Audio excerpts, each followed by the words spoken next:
네, 오늘 그 이슈 분석 삼성전자부터 해볼 텐데요. 이 노노 갈등의 분사 이슈까지 거론이 되고 있는 상황입니다. 오늘 기업 분석 이런 부분에 굉장히 잘하시는 박주근 리더스 인덱스 대표님 모셨거든요. 하나하나 좀 저희가 분석해 보도록 하겠습니다. 어서 오세요. 네, 안녕하세요. 네. 일단 삼성전자 직원당 뭐 6억에서 7억 정도 인센티브 주겠다 이렇게 결정을 됐는데 그 이후에 또 분사론이 수면 위에 떠올랐습니다. 어떤 얘기입니까? 이게 협상은 종결됐고 물론 그 투표를 해서 결과까지 나왔지만 후폭풍이 만만치 않습니다. 우선 투표 결과가 대표적으로 협상 결과 나오는데 우선 투표 결과를 보면 DS사업본부는 초기업 노조 쪽에서는 찬성률이 80%였는데 이 비메모리나 DX 노조 쪽에서는 찬성률이 21%밖에 안 됐습니다. 그러니까 4배 차이가 나죠. 이게 뭘 말해주느냐 이런 거죠. 제가 비메모리 쪽에 같은 반도체 사업부에 있어요. 혹은 DX 사업부에 있어요. 그분들은 부장급쯤 되면 다 입사 동기일 겁니다. 네, 그렇죠. 공채였으니까 뭐 입사 동기인데 갑자기 메모리 사업본부에 입사 1년 된 현장 노동자가 자기가 받는 부장 연봉의 한 5배를 받아요. 네. 같은 명함을 들고 있는데 그리고 나는 21년 차 부장이고 저기는 이제 1년 된 현장직인데 자기 연봉의 한 5배를 받는다. 21년 차 부장님 입장에서는 일할 맛 안 날 것 같고 굉장히 의기소침해지실 아주 것 같아요. 극단적으로 이렇게 지금 된 겁니다. 그러다 보니까 첫 번째 사실은 이번 삼성전자 노조는 몇 가지 과제를 안겼어요. 우리 사회에. 첫 번째는 우리가 지금 얘기하는 노노 갈등을 안겼습니다. 그러니까 기본적으로 노조라 그러면 지금까지의 인식은 노조는 항상 사회에서 약자편에서 인식이 되어 왔고 그 약자편에 서 있었기 때문에 노조 문제에 있어서는 항상 사회적 전반적으로 동의하는 절차를 동의를 해주고 공감을 해주는데 이번 삼성전자 노조는 그 부분을 일단 받지 못하고 있는 것 같아요. 거기에다가 노노 갈등까지 부추겼습니다.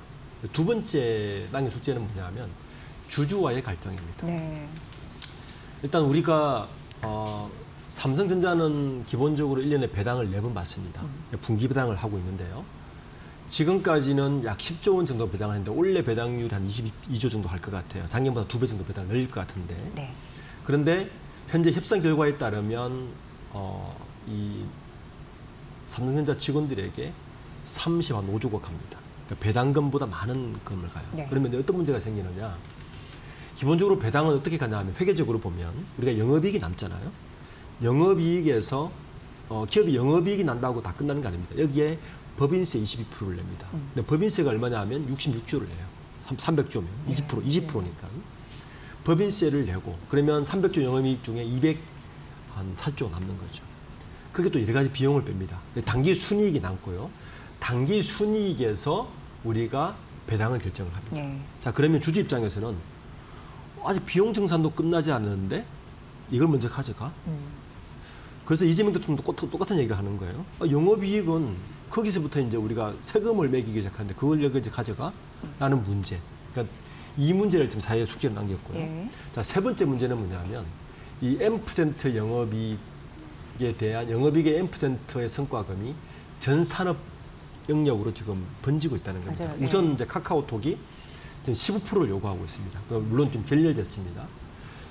현대자동차가 30%를 요구합니다. 그리고 나머지 지금 조선 쪽도 이익이 많이 나는 곳에서는 다들 요구하고 있어서 단순히 이게 이제 삼성전자만의 문제가 아니라 삼성전자 내부에서의 노노 갈등, 분사 갈등 뿐만 아니라 지금 주주와의 갈등 그리고 전 산업 영역에서의 갈등의 확산으로까지 있어서 저는 이 문제는 단기간에 쉽게 해결될 것 같지는 않습니다. 여러 가지 지금 고민거리를 안겨서 여러 곳에서 지금 아마 이야기가 될 것 같습니다. 이게 뭐 세상 예치가 그 큰 돈 앞에는 어쩔 수가 없는 것 같습니다. 그러니까 노사에서 이제 노 갈등으로 이렇게 번지는 어쨌든 약간 또 씁쓸한 모습을 보이기도 하면서 자기 이익을 또 우선시할 수밖에 없는 그런 어떤 뭐 현실적인 조건들. 앞으로 뭐 단기적으로 뭐 해결되지는 않을 것이다라고 말씀해 주셨지만 정말 이게 삼성과 SK 계열사의 전방위적으로 성과급 구조 개편 이런 네. 부분이 도마에 올랐는데 이거 이제 투자자 입장에서는 어떻게 이거를 봐야 될지 모르겠습니다. 저는 이번 삼성전자 노사 파업 앞서서 노조들 요구하는 사항에 대해서 두 가지 좀 아쉬운 부분이 있었어요. 이번에 삼성전자 노조는 두 부분에 있어서 동의를 구하지 못했습니다. 예.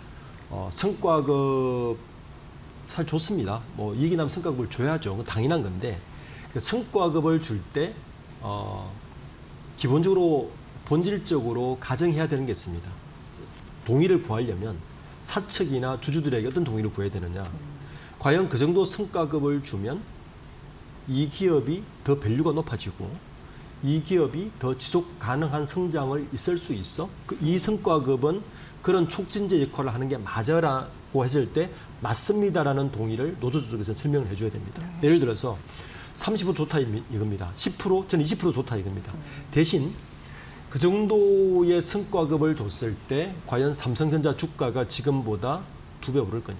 예, 투자 입장에서는 사측에서는 그렇죠, 그러면 예. 지금보다 지금 300조 영업이익이 났는데 그 정도 성과급을 주면 내년에는 그러면 600조 영업이익 나는 거야. 예. 라는 데 대한 동의를 받아내야죠.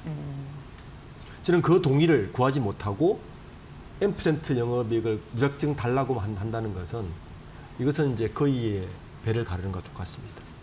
그러니까 그런 동의 절차를 왜 구하지 않느냐에 대한 아쉬움이 있습니다. 네. 그러니까 주주들 입장에서도 그렇지 않습니까? 예를 들어서 지금 삼성전자 주가 30만 원 가는데 30조 정도 영업 10%의 성과급을 주면 저분들이 더 열심히를 해서 더 많은 걸 개발 혁신을 일으켜서 나의 주가를 50만 원 만들어 준다는 게 확신이 들면 오케이 하지 않겠습니까? 네. 동의할 수 있죠. 네. 그런 동의 절차가 없었다. 두 번째는 노와 노에 대한 동의 절차도 구하지 못했다는 겁니다. DX사본부의 동의도 구하지 못했고 좀 더 확장하면 협력업체에 대한 동의도 구하지 못했다. 그러다 보니까 갑자기 이 협상이 끝나고 투표 결과가 나오고 나니까 삼성전자 사측에서 5조 원이라는 돈을 또 협력업체의 상생기금을 또 풀지 않습니까? 네. 이제 모든 곳에서 요구할 겁니다. 지금 평택에 가보시면 크레인 작업자들이 다 섭버렸어요. 돈 더 달라는 겁니다. 그렇지 않겠습니까? 지금 반도체 이렇게 잘 나가는데 네. 아니 저기 있는 직원들은 6억씩 준다는데 우리 왜 크레인 작업자 우리 크레인 인건비는 왜 안 올려줘라는 겁니다. 그러니까 이런 게 지금 들불처럼 확산하고 있기 때문에 왜 그러냐. 충분한 동의를 구하지 못했다. 첫 번째는 주주들에게 동의를 저는 구할 필요가 있다. 30만 원 주가가 저 정도 인센티브를 줬을 때는 그러면 최소 50만 원 갈 수 있는 당위적인 이유를 대줘야 됩니다. 우리가 이렇게 주면 우리가 이렇게 혁신을 일으켜서 이 정도 보상할 겁니다라고 어느 누구도 얘기를 하지 않았어요. 네. 저는 그에 대해서 좀 고민할 여지가 있지 않나 생각이 듭니다. 네, 그러니까 주주들을 배려하지 않는 거는 정말 문제가 될 수도 있는 여지가 있네요.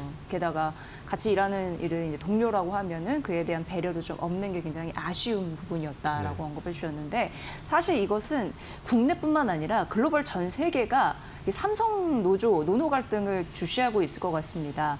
왜냐하면 기업 이익을 많이 벌어들이고 어쨌든 그 이익을 누가 가져가느냐 이런 싸움이기 때문에 예를 들어서 대만 TSMC 같은 경우 세계 1위잖아요. 파운드리 네. 쪽에서. 네. 근데 거기서도 이제 파업의 조짐이 이제 보이면서 요걸 이제 벤치마크 할 것 같은 느낌이 드는 거죠. 각 섹터의 뭐 1위 기업 같은 경우에는 이거는 그러면 기업의 이익은 결국 사회에 어디에 나눠져야 되느냐 굉장히 본질적으로 들어가 보게 되는데 어떻게 영향을 미칠까요? 우선 네. 글로벌한 영향이 있었죠. 그러니까 TSMC는 파업까지는 아니고 원래 TSMC는 사실 인센티브를 굉장히 많이 줬습니다. 작년에 얼마 줬냐면요. 작년에 2,061억 4,592만 대만 달러니까 이게 딱 10조예요. 10조. 10조를 줬는데 이걸 계산해 보니까 연간 영업이익이 10.6%입니다.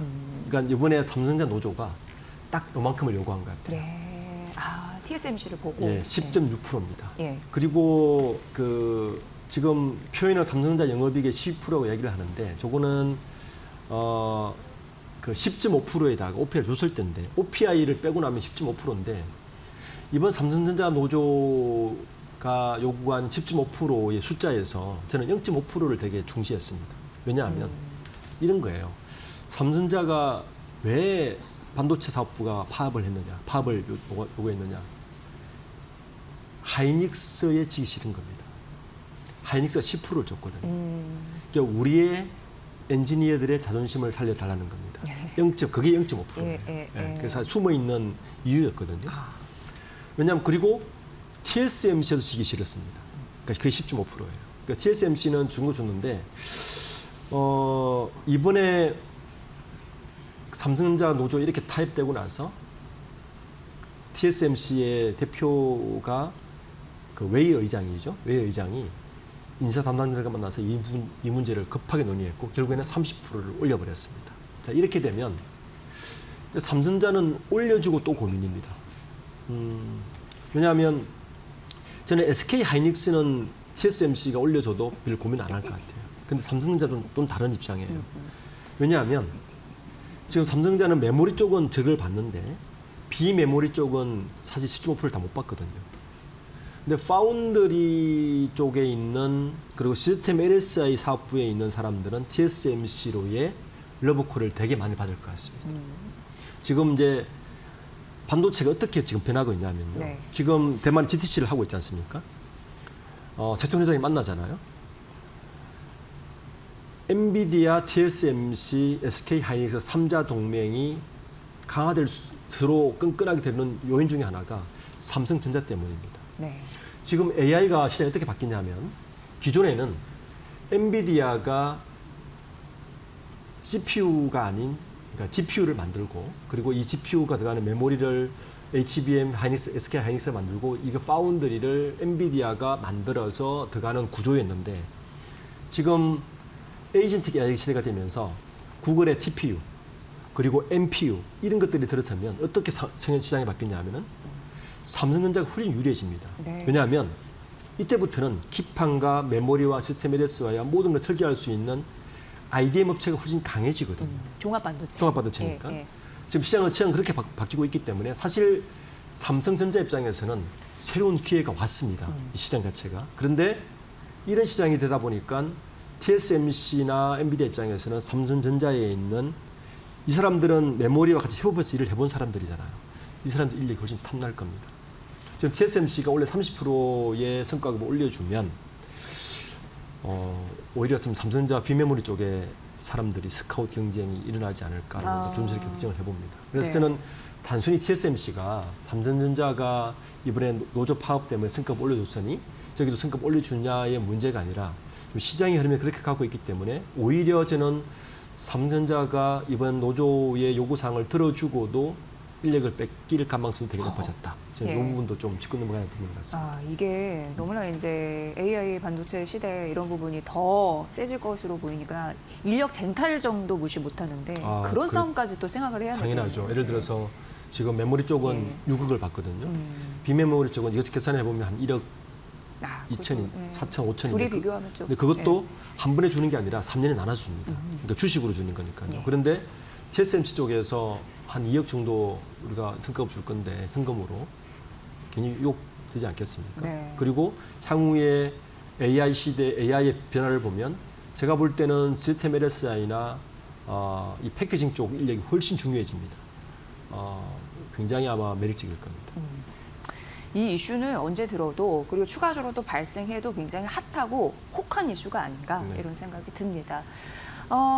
그 깐부라는 얘기를 이제 많이 하게 되는데 젠슨항 CEO와 최태원 SK 회장이 이제 다음 주 대만 GTC 행사에 서로 만난다고 합니다.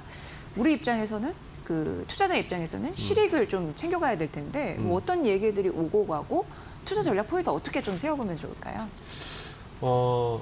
지금 다음 주에 만나는데 사실은 저는 젠슨 황의 횡보 중에서 지난달 횡보가 더 길이 갔습니다. 전달에 뭐라 그랬냐면은 미국 엔비디아 최고 경영자 회의에서 메모리 반도체의 공급망 안정성을 굉장히 강조했습니다. 그러니까 이번에 최태원 회장과의 만남은 지금 7개월째 4번 만나는 거거든요. 그러니까 젠슨 황이 그리는 엔비디아의 이번에 베랄루빈 발표, 3월달에 발표 이후에 관심이 간 건 딱 2가지입니다. 첫 번째, 메모리 반도체의 안정적인 공급망이 있어야 되겠다. 네. 자, 두 번째, CPU 시장까지 뛰어들었기 때문에 이걸 만들 수 있는 파운드리와 패키징과 시스템 LSI 쪽에 확실한 파트너가 있어야 되겠다. 그래서 이번에 GTC에서 굉장한 노력을 합니다. 특히 대만에 약 140조 이상을 투자하면서 이렇게 러브콜을 보낸 이유가 바로 이 두 가지 때문입니다. 첫 번째, 최태원 회장을 만나는 이유는 메모리 반도체 공급 안정성을 확실히 다시 한번 다지고 싶다. 두 번째, 대만에서의 굉장한 투자를 몇백 조 가까운 돈 투자하는 것은 이 에이전틱 AI 시대에 CPU 시장과 패키징 시장과 AVP 시장의 모든 시장들의 안정성을 확보해야 되겠다는 네. 포석이 깔린 거라서 저는 이번 대만의 GTC 미팅에서 우리가 관전 포인트로 둬야 되는 것은 과연 베라 루빈이 어디까지 성장할 수 있을 것인가에 대한 포인트. 이게 지금 다음 달 정도 빠르면 지금 양산이 나온다는 이야기거든요. 그때 들어갈 때의 문제, 그리고 삼성전자와의 관계 이런 것들을 좀 유심히 보면 향후 메모리 반도체와 그 뒤에 있을 일들에 대해서 조금 점칠 수 있지 않을까라는 생각이 듭니다. 네. 그러면 SK 그리고 엔비디아, 대만이니까 TSMC 삼각동맹 시나리오 어떻게 이미 보면 삼각동맹은 꽤 오래된 거죠. 예. 예, 이미 우리가 알겠지만 삼성전자가 HBM에 실수를 하고 이미 공급을 못할 때부터 이 삼각동맹은 굉장히 오래 갔었고, 근데 지금은 어떤 상황이냐면은 이 삼각동맹이 그전에는 우리끼리 그냥 삼성전자는 어차피 HBM 공급 못하니까 네. 그 공급 때문에 어쩔 수 없이 한 결과이지만 지금은 좀 상황이 다릅니다. 지금의 삼각동맹은 제가 아까 초대에 말씀드렸지만 삼성전자를 의식한 동맹성이 더 강합니다. 왜냐하면 삼성전자가 HBM4E를 공급할 때 좀 달라진 게 하나가 있어요. 예, 예, 예. 그거는 삼성전자가 파운드리나 시스템 LSI를 다 가지고 있기 때문에 자기들만이 가지고 있는 강점을 가지고 4E를 빨리 개발한 겁니다. 사실 SK하이닉스는 이 부분을 하지 못했어요. 왜냐하면 파운드리가 없기 때문이죠. 패키징도 없고. 만약에 삼성전자가 패키징까지 가지게 되면 사실은 삼성전자가 앞으로 많은 글로벌한 구글이나 다른 데서는 TPU나 테슬라 같은 데서는 NPU를 삼성전자에게 줄 가능성이 높아집니다. 예. 이거를 차단하기 위해서 미리 삼각동맹을 하는 어떤 트렌드로 바뀌는 거라서 이번 삼각동맹은 삼성전자를 의식한 삼각동맹의 여지가 더 크다라고 저는 보고 있습니다. 네, 삼성전자 이슈가 너무 상당합니다. 그리고 어쨌든 기술력을 갖고 있고 그런 부분에서는 많이 탐내는 그런 메모리 반도체이기 때문에 앞으로 이쪽에서도 어떤 이슈가 나오는지 또 주가에 반영이 되는지 저희 마켓나우 2부가 또 발빠르게 찾아서 드리도록 하겠습니다. 오늘 삼성전자 노노 갈등서부터 이렇게 전반적인 메모리 경쟁력 이런 부분에 대한 글로벌 세계의 주목 이런 부분까지 잘 분석을 해주셔서 들었습니다. 박주근 리더스 인덱스 대표의 분석이었습니다. 고맙습니다. 네, 감사합니다.